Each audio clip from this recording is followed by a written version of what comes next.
I'm Olivia Clement. And I'm Walter Lyle. And I'm Isaac Sims, and this is Flyover Film Country. We cover film and TV media and focus on stories set in places oft forgotten by Hollywood. Today we're going to have a plethora of topics, including Francis Ford Coppola's woebegone latest disaster Megalopolis, the Netflix hit Rebel Ridge, which is a true flyover movie. I know everyone's going to be excited that we're actually covering one of those for a change. Academy Award winner Hans Zimmer in concert, which Olivia got to experience, and Walter's latest trivia escapades. We don't have any user questions, so let's do a quick drink check. What's everyone drinking? Olivia, Isaac, you first. No. Isaac all at the same time. He is already holding it up. Drink check like all at the same time. Let's all say it at the same time. We're going to say it at the same time. One, say it at the same two, time, hold three. it up. Long drink. Clubby seltzer. Okay, great. Isaac didn't even say Good job, this. Isaac. These are some... That's not good podcasting. These are You're not good these podcasting. Belgian beers. Who made you the arbiter of good podcasting? My dad comes over and he fills up our fridge with beers so that he has stuff to drink, because I barely drink these days. Whenever he comes over, he wants to have something to sip on. So he's like, "Oh yeah, I brought you some beers." And I was like, You brought some beers to store in my fridge. What that sounds like is your dad needs a drink when he comes to your house. Yeah. Like, So true. What are you doing to your can't- dad? Yeah. Let's unpack that. Yeah. Just kidding. That's a different podcast. What am I doing to my dad? It's a different Oh, man. Okay, where should we start? Should we start with Megalopolis? Yeah, let's start there. I Okay. am curious. Okay, so a week ago today, I got to go see Megalopolis, Francis Ford Coppola's most recent movie.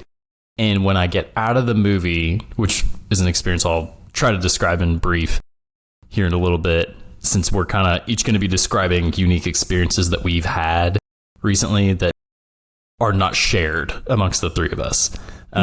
Walter, I see Walter has texted me and said, or no, I texted and said to you both and said, I'm seated for Megalopolis. And Walter goes, dang it, I almost asked if you wanted to see it tonight. And it still could have worked if I had just thought to text you. So I felt bad about that. If you had thought about me at all. Bad friend. Bad friend.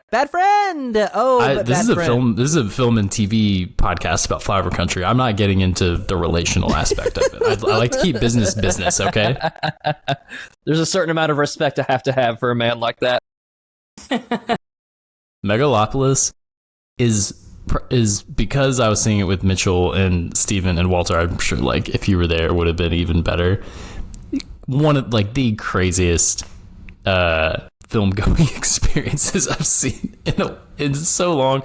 This movie was 2 hours and 20 minutes long, and it felt like it was a lifetime of like, what is happening right now? Like, in this film is like, it's not good. It doesn't work, but it's not a disaster. But it's almost like, when I compare it to like The Room, the Tommy Wiseau movie, that's doing it a disservice on like a technical craft level. But it kind of is like The Room. Like, it is so jarring. Like, the tone shifts so quickly. And like the first scene where you see Adam Driver kind of meeting the other characters in the movie, he quotes like 4 pages of Shakespeare of Hamlet. And it's like, okay, he's making a statement about art, but what does this have to do with anything with this plot? And that's how the movie starts. And so there were just multiple times where we were like crying laughing, because like nothing makes sense. Like, things change like scene to scene, and you're like, was there a time jump? Was there a scene that they cut? We don't know. And like, Who's to say? Yeah, who's to say? So anyway, that's like my quickie review on Megalopolis. So, okay. I'm confused, because earlier when you did the intro, you said it's a disaster, and then you said just now as you're describing it that it's not a disaster, but it's not good. So, which is it, Isaac? Pick one. Yeah. It's kind of a disaster. But I had to But like I in a had fun to way? like Yeah, I mean, if you watch Really? it, you can you can be optimistic about it. And some people are defenders. Like, I'm looking for the conversation that Mitchell and Steven and I had because I was like, I'm just going to go see this movie on my own because I have to see it. Like, it's been such a troubled production. It was way over budget. For those of you who don't know, Francis Ford Coppola couldn't get this financed, and he Sounds had like to sell his, reason. he had to, yeah, exactly. He had to sell his vineyard to get it going. And then there were reports on set that he would like smoke weed in his trailer all day and then just be like, okay, we're going to like do this. And then he would like come up with stuff on the fly. And like, you can tell that he's just like literally blowing and going. So yeah, or sucking and then blowing and then going, you know what I mean? So maybe if you watch it high, that was how he meant for it to be seen. Honestly. So here's an idea. No, I'm just kidding. We podcast. No, We cast. We We can take it to the next level and all drop acid and then go see it. You know what? You're right. Why, Walter, you would why are melt we thinking small? into a puddle of water. Me You took acid. on acid? I can't even begin to fathom what that would do to my brain. Like, even like one alcohol, and I'm like, oh my God, One alcohol. I gotta go to bed. One long Look, boy. that's how loose I am after 3 sips of this long drink. Okay, so I want to keep the Megalopolis conversation to not a minimum, but like at an appropriate amount. I do have a question. Yes, What? I'm taking questions. Okay, great. Thank you. Olivia Clement, Flyover Film Country podcast. I'm curious, Isaac, from your perspective, what worked for the film? Aubrey Plaza. Sure. Why? Of course you did. Guess what her name is? Janet Snakehole. No, wait, hold on. That would have been really I funny. just saw it on no, IMDb. No. Yeah, you can't say it. You No, want I me to don't say know. it? Should Alright, I say guess? Okay, I'm gonna say it. Her name is Wow. First name Wow. W-O-W. Last name Platinum. Wow, Platinum. What? Yep. No, it's Wow. You're There's right. a Sorry, scene- my bad. Wow. We're about to do. This We're about to do. Who's This on actually first. may pique both of y'all's interest in the movie. Later on in the movie, she's seducing Shia LaBeouf's character, and I think Shia LaBeouf is LaBeouf actually is in this film? yes. He's actually pretty good in it. Good for She's him. seducing him, and she's like, say yes, Auntie Wow, and he goes, yes, Auntie Wow, and that was one moment where the three of us were like, what is happening? I would not have been able to handle that. No. I was dying laughing. No, thank you. So we go outside and after the movie, and we literally are like unpacking it because it's such a rich experience. It's like when John Mulaney's like doing the iced tea thing, like You mean like when someone eats too much chocolate cake and then barfs it up? It was like that. We were like whoa, and then we like barfed it up, and then we had to talk about it afterwards. Yeah, 'cause yeah. It was such a rich experience. It was like too much chocolate cake almost. But yeah. So I texted them as in quotes, and I said, sorry I'm late, babe. I had to debrief with the guys after this one. And then yeah, there's like a random line where I think it's Wow Platinum come just like to the It's camera. just funny says, to hear that name. Yeah. revenge is best served in a dress, and it's like, what is going on? Okay. There's like one clip going around on TikTok and Instagram where Natalie Emmanuel is talking to who ends up being Adam Driver's love interest and wife in the movie, is kind of like showing like, hey, I'm kind of like interested in you, and he's like I need someone who is I think Adam Driver is okay in this movie. I don't think he's great, but like there's this one scene with her he says I need someone who's interested in art and architecture and literature, so go on back to the club. That's and that leave scene. me. You've seen that on Yeah, I've seen that it's been scene going on, around. on Twitter. Yeah. So go on back to the club. Going back to the club, and I will continue my work here. Here's the thing. If here's the there's thing. one thing Adam Driver is going to do, it is going to deliver a line in such a weird way that it goes viral. And he did. The last thing I'll share about it is like there was a part where at the end of the second act, we're like 2/3 of the way through the movie, it goes dark, and then if like this is the full screen, there Adam Driver appears down here, and he's talking as if he's talking to someone in the audience. And I was like, what is going on? Like nothing is happening. Come to find out, Francis Ford Coppola, probably when he was like just high as a kite, came up with this idea that he would stage people in IMAX screenings only. So I don't know for sure whether or not it happened at the IMAX here in Little Rock, because we only have one here in Little Rock, and it may be the only one in Arkansas. But people would like get up and talk to Adam Driver, but in a pre-scripted way. So like in screenings all around the country. Somebody told me about this. And it's just like, what does that achieve? Like, I don't know. Like, I really think that there's a 4 or 5 hour cut where this movie makes sense. No, but hold on. this cut I'm confused. does not. I'm confused. What do you mean? What do you mean in a pre-scripted? What? Like it's like, Isaac, correct me if I'm wrong, but it's supposed to be kind of like a Rocky Horror Picture Show type of thing, where there's like a lot of like, there's supposed to be like an audience interaction in that part, but the audience has to know what to say back to Adam Driver. That's not how those work, Francis. No, that's not how That's not how that works. That's not how any of this works. That's because that happens in Rocky Horror because it's a cult classic and it's like become a thing. Yeah. That's like organic. I don't feel like you get to do the callbacks like that. No. It's not a sporting event. A really like incredible experience, even though it was like, this doesn't work as a movie. It's like, I'm glad I saw it. It's a flawed, lots of interesting ideas, and then just like a completely flawed execution. Yeah. So, yep. I've got to know what happened to Francis Ford. Like, Isaac, did you have a hard time reckoning the fact that he made this, and then also The Godfather, which is like one of the biggest things to ever happen to cinema? I mean, not really, because if you look at his whole filmography, he's like, all of his movies have been either he's had like good ideas that didn't have the right collaborator to like either pull him back or push him into the direction that he needed to go.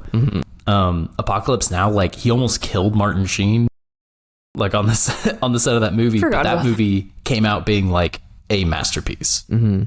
So he's always had like either bad productions or bad ideas. But I mean, that's his legacy is like the director of The Godfather and now the director of Megalopolis. Oh, okay. And it's really interesting just being like, hey man, like, it's a full vision that you get to see through. So anyway, Megalopolis, baby. Yeah. Would you recommend people watch this anyway? Yeah, honestly. Yeah. Because it's like, it's so bizarre.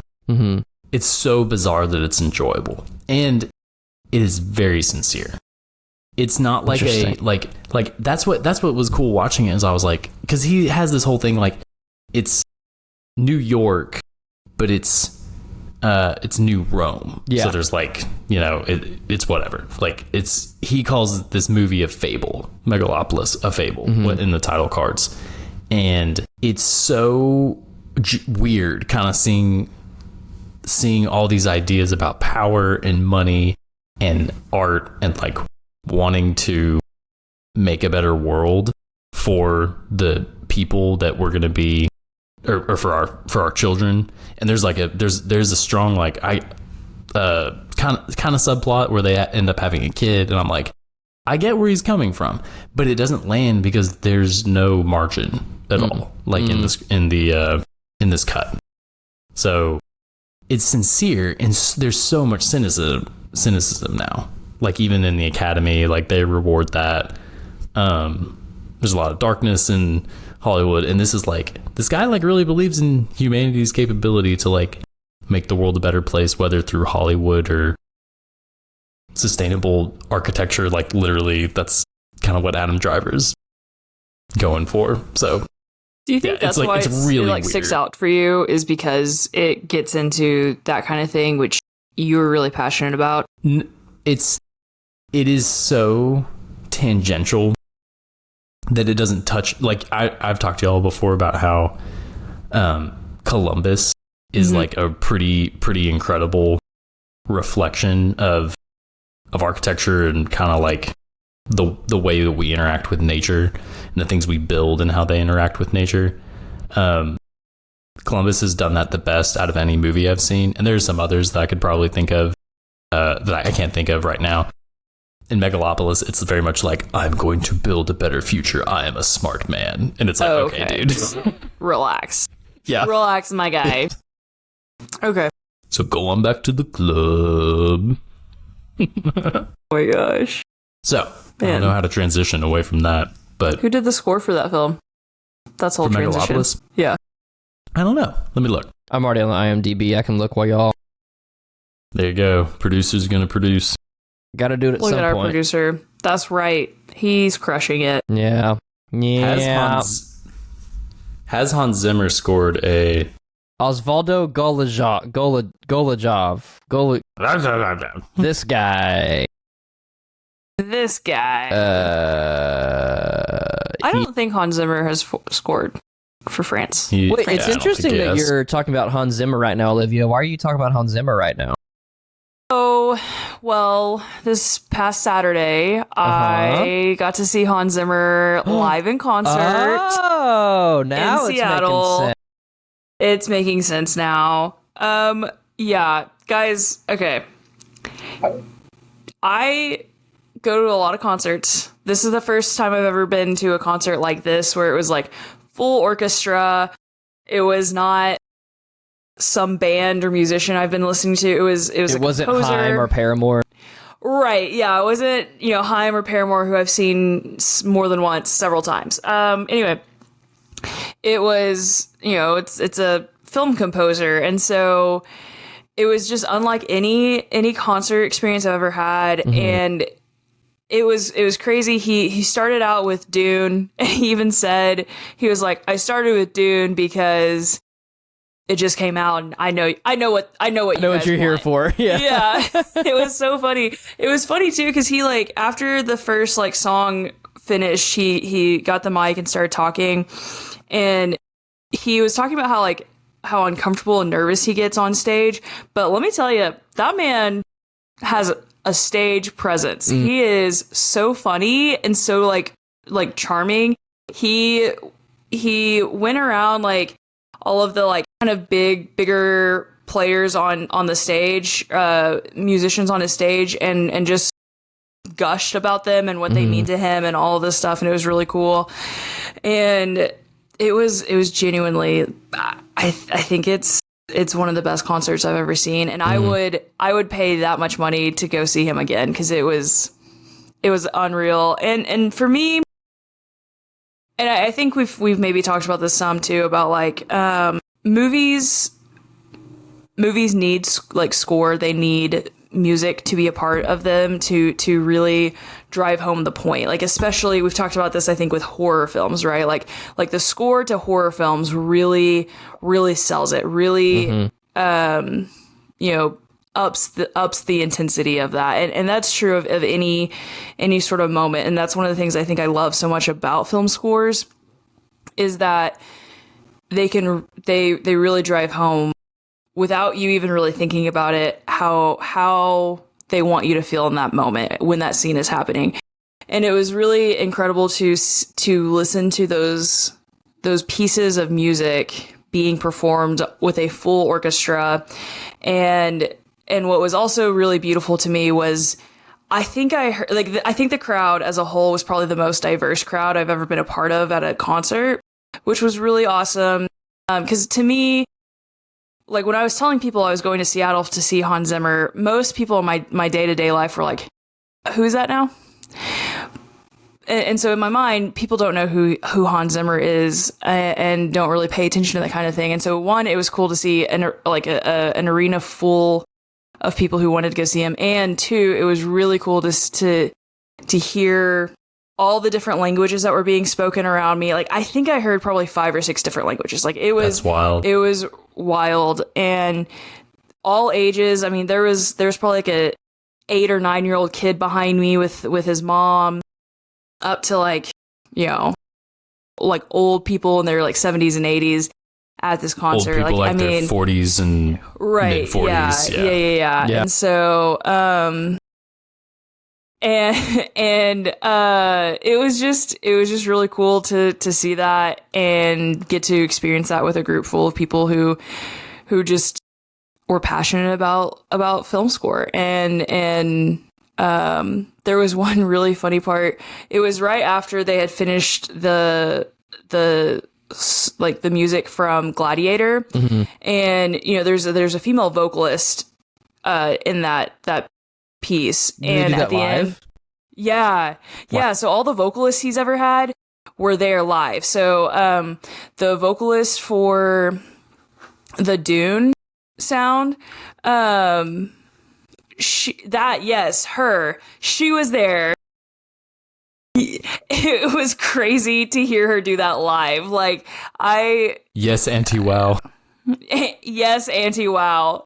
Yes, and amen, sister. But the vocalist for Gladiator, she was talking about how, you know, 20, 30 years ago, whenever that movie came out. It came out in 2000? What did? Gladiator? Let's see. I think it was The 2002? producers on it. The producers 2000. on it. Olivia was dead 2000, on. yes. Dang. Killed it. Okay, so it came out 24 years ago, and she was talking about how when Hans Zimmer was in the studio trying to make the music for it, she went in to like visit him, and everyone was like, hey, he's been in there for several days, you know, just kind of not sure kind of what state he's in right now, so just a word of caution for you. And she's like, I'm just gonna go, you know, poke my head in and see if he wants some company.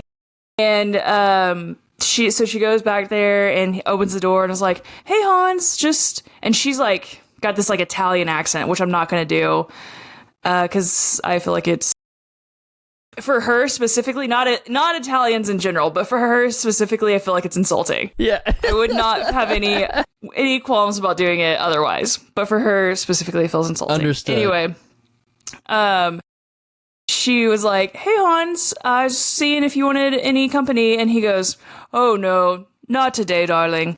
I have to kill Caesar. And it was just, the delivery of it was so good. And he laughed really hard at it. And he was like, and it's true, I had to kill him.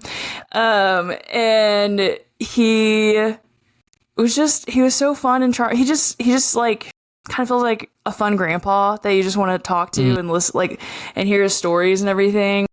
And also, like, as someone who has no musical talent whatsoever, it is always amazing to me to see live music and see people play all these different instruments at the same time. Like, I just think it's incredible when, you know, 3 or 4 people can do that, let alone an entire stage full of like 30 to 40 people.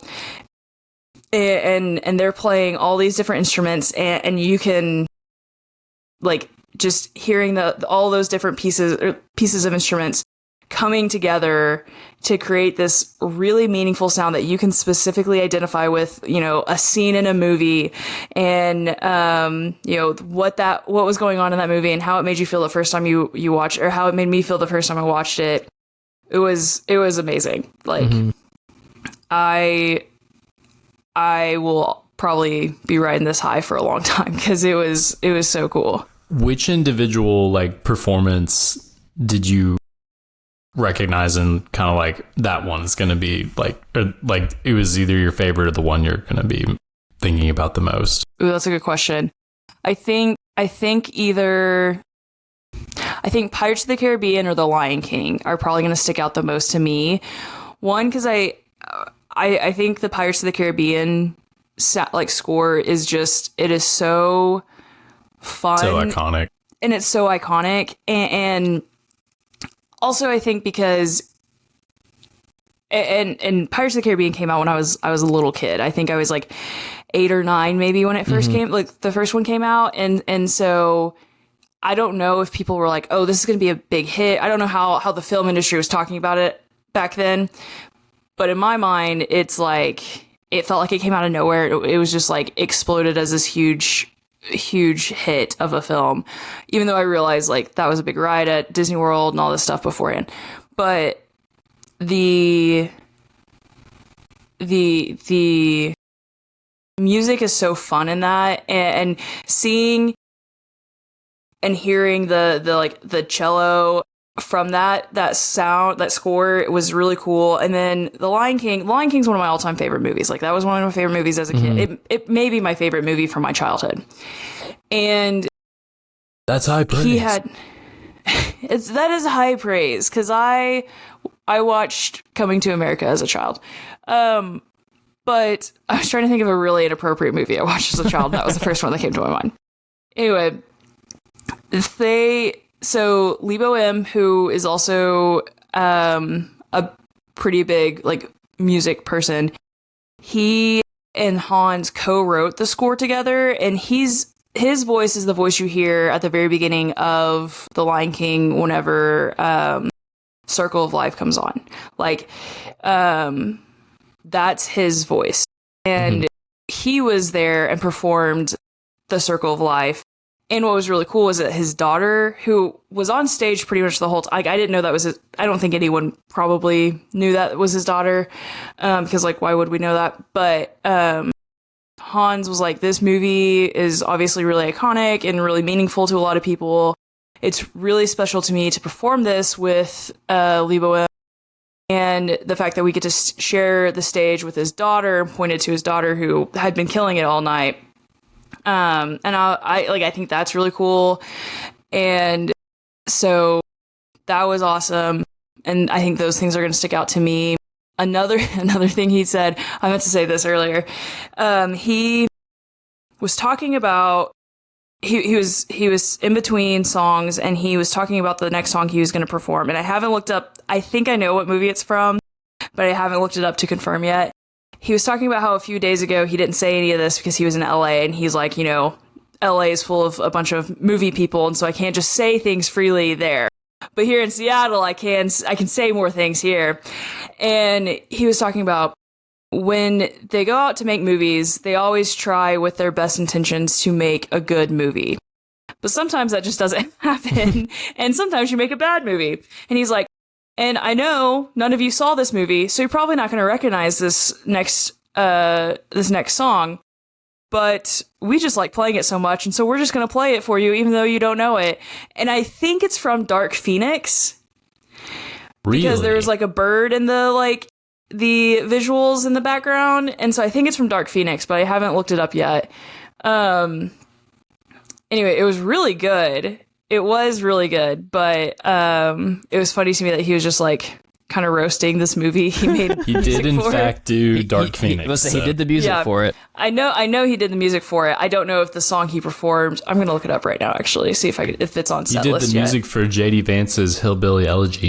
I noticed that. I did see that. He also did the music for Boss Baby. What? Masterpiece. Masterpiece. You telling me this baby's a boss? My daughter, 4 months old, kind of a boss baby. A little bit of a boss baby. Dare I say, a little bit of a boss. I'll go out on a limb. I'll go out on a limb here. So anyway, all that to say, it was really just an incredible performance, and I had a great time with it. It was from Dark Phoenix. I was right. There you go. So, now, yeah. Was it bad like the movie, or was it really good? I don't know. I've never seen Dark Phoenix, but the score was awesome. We should watch Dark Phoenix. We've like since this podcast, I came up with the idea, like, I think within the first year of us doing the podcast, I was like, we should watch New Mutants and Dark Phoenix. You did have that idea. And see which one's worse. Mm-hmm. And that was half a decade ago. Oh, I didn't like that. You didn't have to phrase it like that. You didn't have to phrase it like that. Time is a flat circle. Dark Phoenix did not get good reviews. I heard that the final scene in Dark Phoenix is actually really cool. Like, really? From an action set piece standpoint. Yeah, but like, do I want to watch a whole movie just for the last scene that might be good? I don't know. You watch a bunch of reality garbage, so... And I do love Moonfall. That's true. That whole movie is good, though. I don't know, Isaac, you sat through Megalopolis. I don't want to hear it. Good.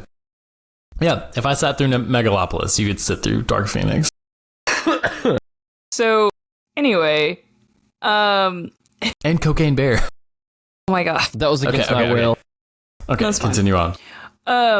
They did like an encore, like every band does, where it's like, all right, we're done. Thanks so much, guys. And then they leave and the house lights don't go up because they're going to do another song. Mm-hmm. And so they left and then they came out and played James Bond, like the theme from James Bond, which was really cool.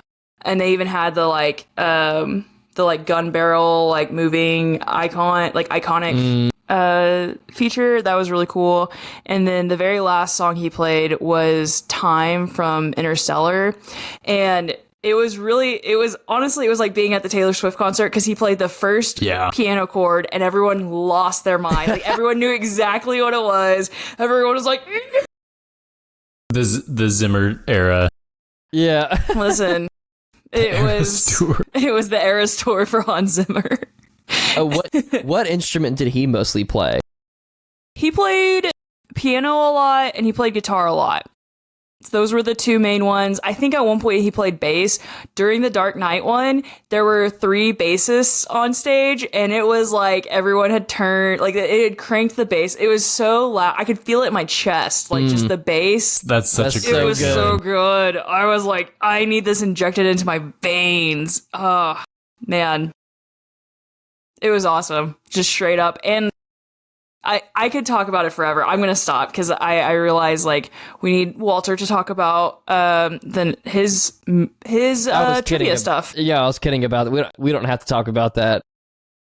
I can talk about it if you want me to, but I'm enjoying hearing about the Hans Zimmer show. Another last thing. This is my last thing. Probably, unless I think of something else. Another thing that was really cool was that the orchestra players were all from the Ukraine.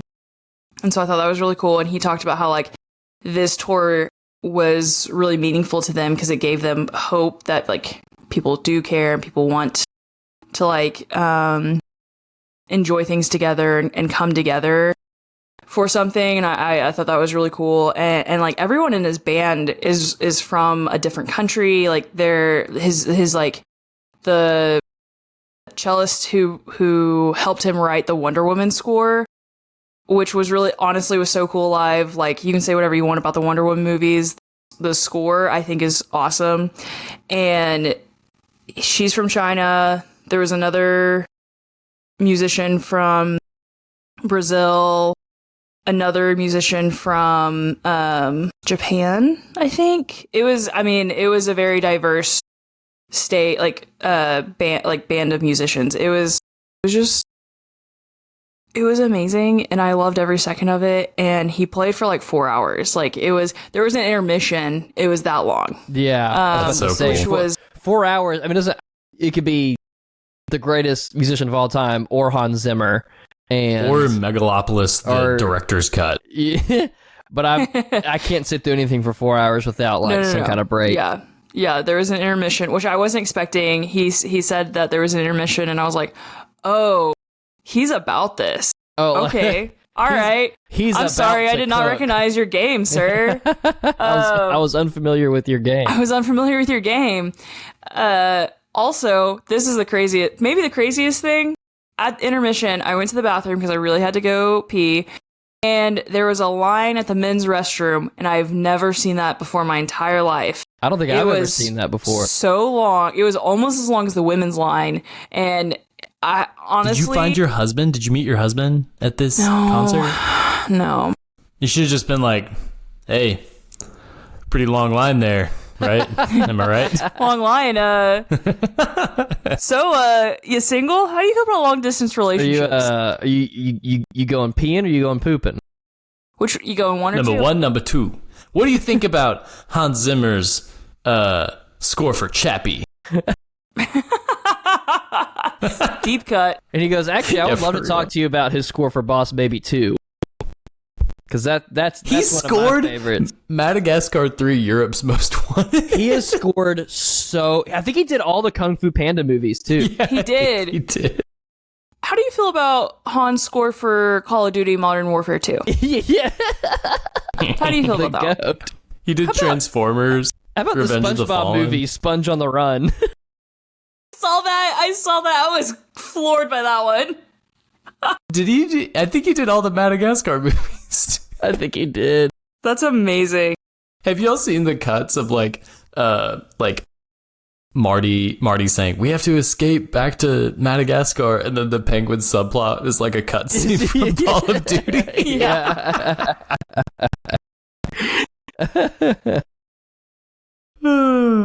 Gosh. So Good stuff. good. Yeah, So good. he's also upcoming for Hans Zimmer. What he's got on the horizon, he's doing the new Dragon Age game, which that might not mean anything to y'all, but Dragon Age is like a classic fantasy video game series, and like it's been a long time since the last one came out. The new one's coming out very soon.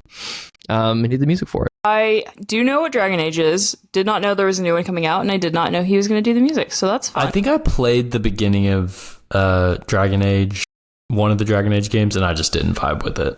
But I don't vibe with anything unless it's The Last of Us or Stardew Valley. So I don't vibe with anything unless it's Skyrim, baby. Baby. Every Dragon Age game. First world die, how did it been right? Is that Shakira? She was. Yeah. she was. If she was the Skyrim. Dragonborn. Skuma Simpa, I took that from her on Instagram. Sorry. Okay. Go ahead. Shout out.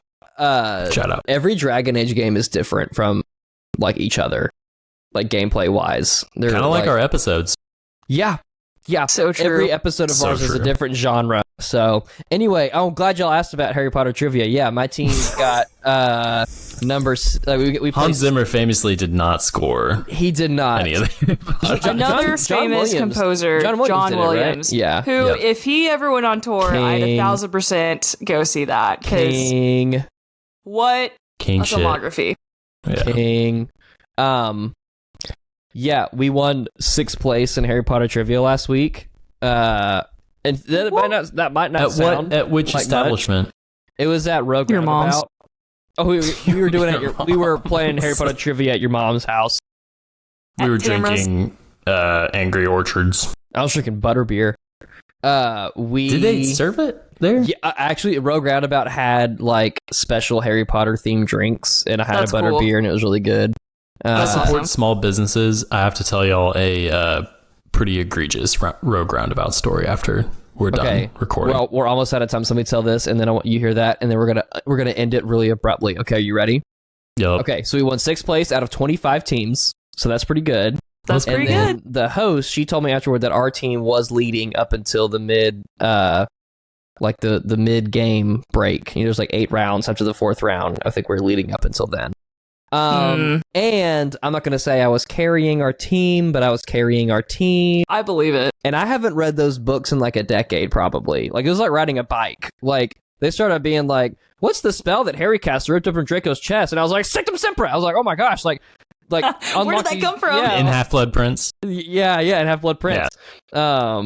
It's just like I just the millennial in me popped out of me like an alien in Alien. I couldn't hold it in. I tried went- to. Yeah, I was like ah.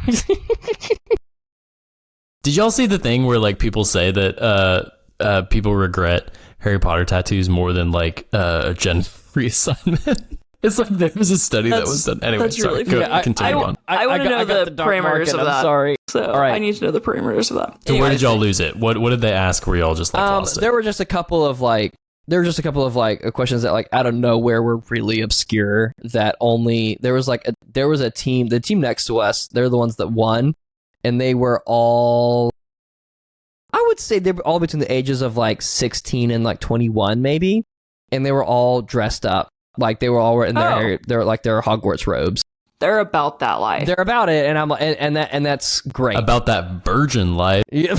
Sorry, I can't learn too much about Harry Potter. I'm too busy having sex. It's like Jim Gaffigan. Jim Gaffigan talked about marching bands one time, and he was like, I love when like he's like, you never hear a song and think, I want to hear the marching band version of that song. It's like, sorry, I know it takes a lot of like, I could never be in a marching band because I have sex. Sorry, I can't remember what Luna Lovegood's Patronus was because I've seen a woman naked before. It's a rabbit, by the way, for anybody. Is it a rabbit? Is that what it is? We got it right. I did not know that. That's hilarious. Oh, right, man. So like, what do you remember like an obscure? I don't want to know like what an obscure Harry Potter trivia question is. I'm like Luna Lovegood's Patronus was one of the questions. We all got that one. Yeah, we got it. I'm trying to think of one that we didn't get. Gosh, I'm blanking on them now. But we had prepared the week before. We played Harry Potter Trivial Pursuit, like us and the friends that we were playing with. Shout out Walker and Savannah. And so like that was a little bit of training for us. And then so afterward, I was talking to the host because I was like just thanking her for like putting it together. I was like, it was really fun. And I was like, we did practice a little bit last week. We played Harry Potter Trivial Pursuit. She was like, oh, that's where we got all the questions from. Oh, nice. So she's like, yeah, nice. We pulled the box. Nice. And we were just looking at all the cards. Nice. That's hilarious. So some of them were layups. Some of them were like really easy. And then the next one would just be what is the name of Harry Potter's best friend? Yeah, you're like, Harry Potter had a birthmark that's not his scar, and it was absolutely on his left ass cheek. What was it in the shape of? And you're like, okay, that's not in the movies, so I don't remember. That's not in the movies, so I don't remember. And then one guy's like, I'm pretty sure it was. Did I watch a different? Watch version a of the different movie? That's a different. Yeah, he pirated a different version. Harry with it spelled Hairy. That's a different type of Harry Potter. Anyway, we're over time. You're a lizard, Harry. How do we want to land this broomstick? I don't know. We should just end it there. What do we don't have anything set just yet on the next agenda, right? Or for the next episode? I don't think so. Okay. And we didn't with our last episode. Movies. So. Yeah. Probably. A movie. Maybe. A movie. I didn't mention Rebel Ridge. Maybe we can talk about Rebel Ridge next time. I think both of you would like it. Doubt it. And it is legitimately a Southern. yeah. Don't tell me, Olivia, don't tell me what to do. You should watch Rebel Ridge. It is legitimately a man tells me to do. A Southern movie. Which is probably why I'm still single. Just kidding. That's not why I'm single. I'm single for so many other reasons. Man. Do we want to dig into that, Olivia? When Hans Zimmer dropped that beat in Madagascar 3, Europe's Most Wanted. Europe's Most. There's so much going on. There's so much going on. Do we want to thank the people who help us make this podcast, Isaac? Thank you for listening. Please remember to rate, review, and subscribe. Thank you to Jordan Cox, Cord and Jock. It's the same both ways. I'm wrong. I'm right. I'm not the wrong. Way both you ways. said that, I'm right both ways. The way you said it though sounds like you're about to start doing slam poetry. Yeah, I can't Cynthia, do that. Every time I can't not quote 22 Jump Street whenever Cynthia. Jesus died for our Cynthias. I don't know if he's gonna hear this or my sister, but my sister's married to a guy named Jeff, and every time I call her, oh my gosh, that's a horrible how's Jeff? existence. And she goes, he's good. I go, my name's Jeff. My name's Jeff. Cord and Jocks does our theme music, and his wife Macy Lummis does I don't think she changed her last name. I don't know. They've been married like a year. I should probably know that by now. She does our artwork, and they're both awesome. They're both Little Rock artists. Go check them out. And our next episode is Rebel Ridge. It'll be on 2 weeks. It'll exist. It'll exist. It'll be there. We'll be there. Yeah, we'll be there. But thank you for tuning in, and we will see you on the flippity flip. Wingardium Leviosa. If I went to Hogwarts, I wouldn't use any spells. I would just take creatine and like body slam people, you know.